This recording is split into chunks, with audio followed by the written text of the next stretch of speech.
Salam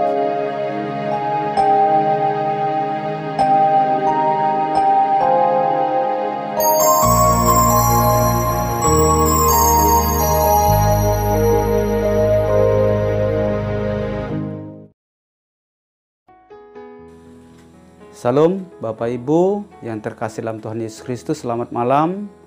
Malam ini kita bertemu kembali dalam kasih Tuhan dalam rangka kita mengikuti program Resort GKI Kasongan dalam rangka perenungan dan doa malam. Selamat mendengarkan dan selamat menikmati. Semoga perenungan yang kita dengarkan membuat iman dan pengharapan kita bisa bertumbuh. God bless you. Salam. Kita bersama-sama merenungkan firman Tuhan pada hari ini sesuai dengan Nas Almanak Gereja Kalimantan Evangelis. Kita bisa bersama-sama membuka surat Paulus kepada jemaat di Efesus. Efesus pasal 2 ayat yang pertama sampai dengan ayatnya yang 10.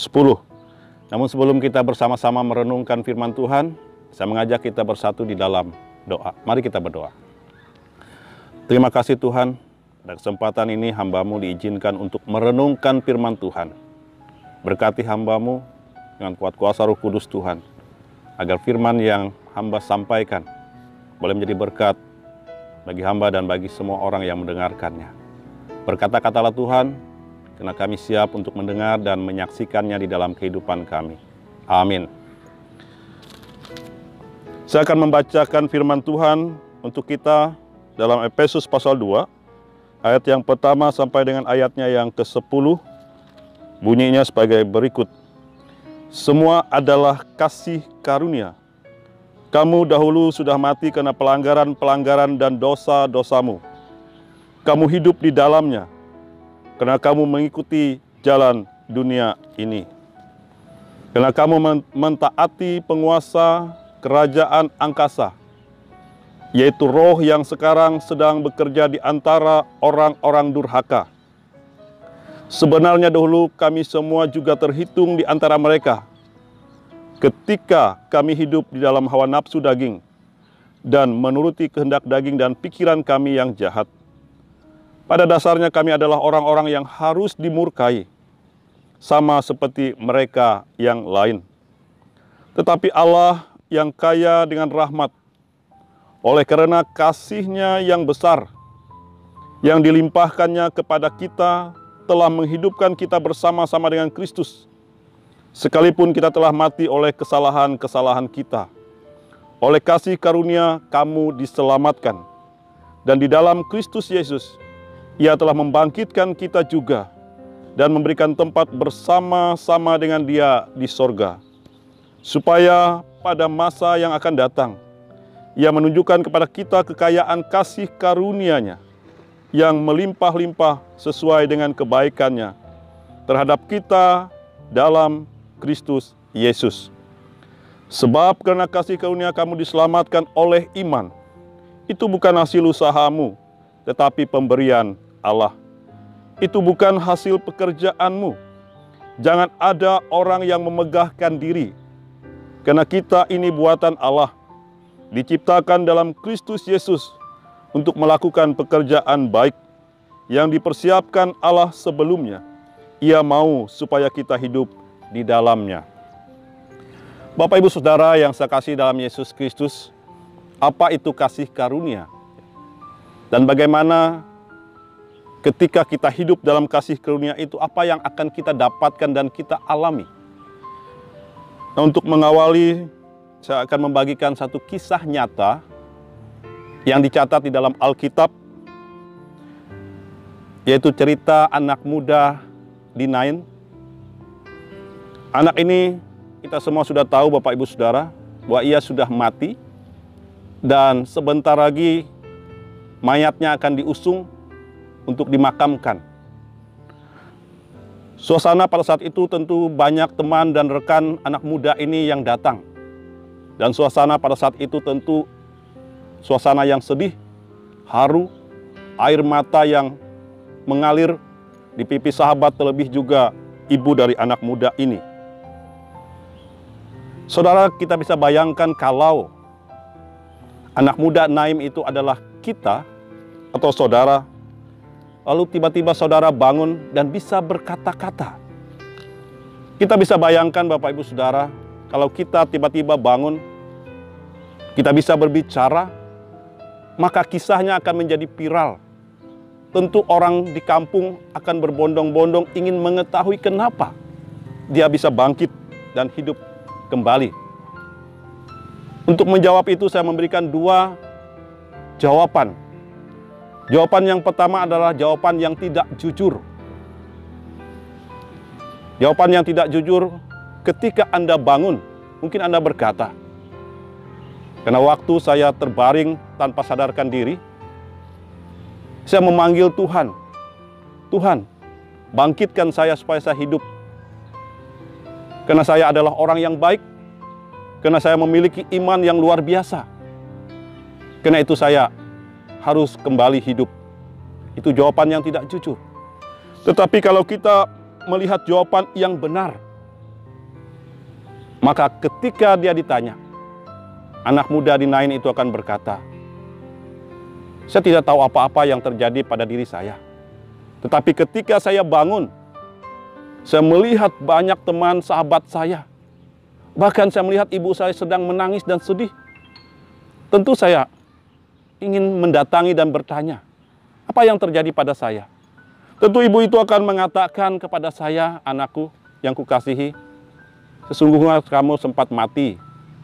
Tetapi Tuhan Yesus datang untuk membangkitkan kamu dan membangunkan kamu dari kematian. Bapak Ibu Saudara yang dikasihi dalam Yesus Kristus, inilah yang mau dijelaskan oleh Paulus dalam Efesus pasal 1, ayat yang kedua sampai dengan ayat yang ke-10. Bagaimana kita bisa melepaskan dari jerat dosa. Sama seperti cerita yang saya sampaikan melalui pemuda di Nain tadi. Sesungguhnya bahwa kita tidak melakukan apa-apa.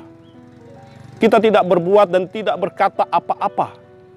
Kita sama seperti anak muda di Nain tadi yang terbaring tanpa bisa berkata-kata. Perasaan mati, pikiran kita mati, hati kita mati. Tetapi oleh karena seseoranglah yang membangunkan kita, itu bukan usaha dan kemampuan kita. Tetapi ada pihak lain yang membangunkan kita. Kasih karunia, sifat baik yang datangnya daripada Tuhan sendiri. Kita bisa bayangkan Bapak Ibu Saudara, kita ini adalah anak dari Tuhan, tetapi ada orang yang membunuh kita. Tetapi Tuhan mengangkat kita, mengadopsi kita menjadi anaknya. Dia mengasihi kita, bahkan dia memberikan warisan kepada kita. Kita bisa bayangkan Bapak Ibu Saudara, kita yang membunuh, tetapi kita diangkat menjadi anaknya. Itulah kasih karunia. Kasih karunia tidak diukur seperti kita mendapatkan nilai A atau 100 pada saat kita ulangan dan ujian. Tetapi semata-mata itu adalah pemberian dari Tuhan. Bapak Ibu Saudara yang saya kasih dalam Yesus Kristus, saya akan membagikan kisah Alkitab. Beda antara orang yang menikmati kasih karunia dengan orang yang mengabaikan kasih karunia itu sendiri.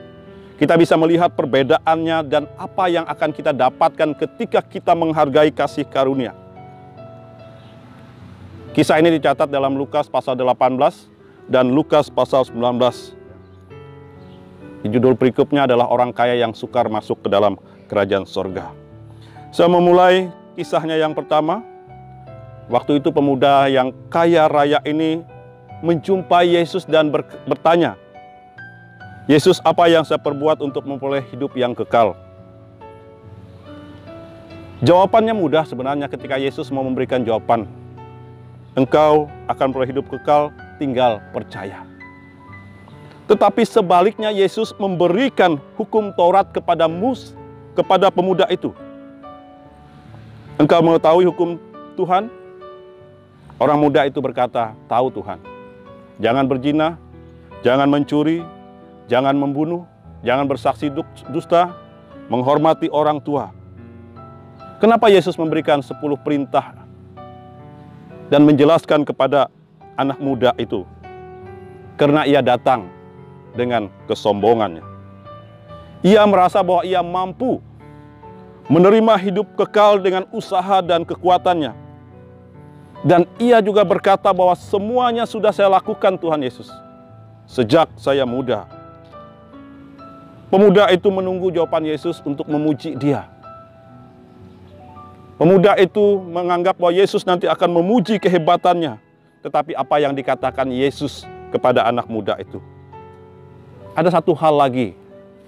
Masih tinggal satu lagi yang harus engkau lakukan. Apa itu? Juallah hartamu dan bagilah kepada orang miskin. Saudara, setiap kali kita datang menyombongkan diri, sesungguhnya Yesus menemukan sesuatu yang kurang pada diri kita. Apa yang terjadi? Pemuda itu dengan sedih dia pergi dan meninggalkan Yesus.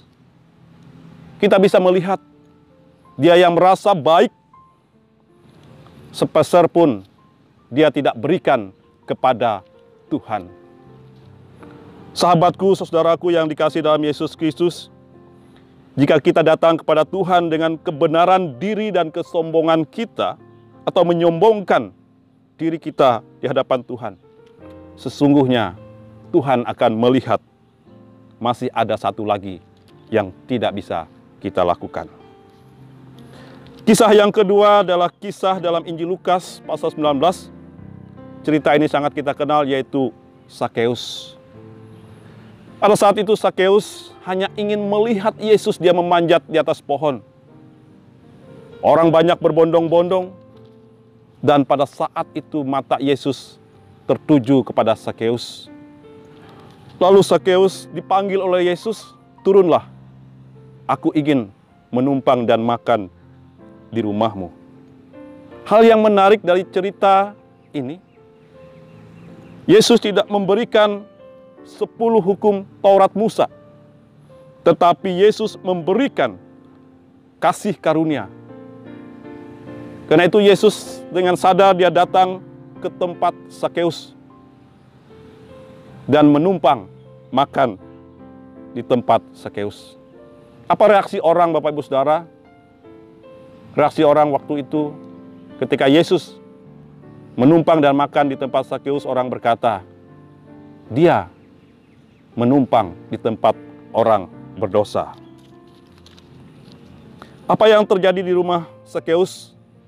Ketika Yesus datang dan hadir, Sakeus mengatakan, setengah dari milikku akan kuberikan kepada orang miskin. Bahkan apa yang kuperas, yang pernah kuperas, akan kukembalikan kepada mereka. Kita bisa lihat Bapak Ibu Saudara dari cerita yang pertama, yang kedua.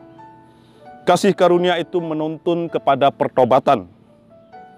Kasih karunia itu membuat kita menjadi pribadi yang murah hati. Kasih karunia itu membuat kita tidak lagi menyombongkan diri. Kasih karunia itu mengubah di dalam hati kita.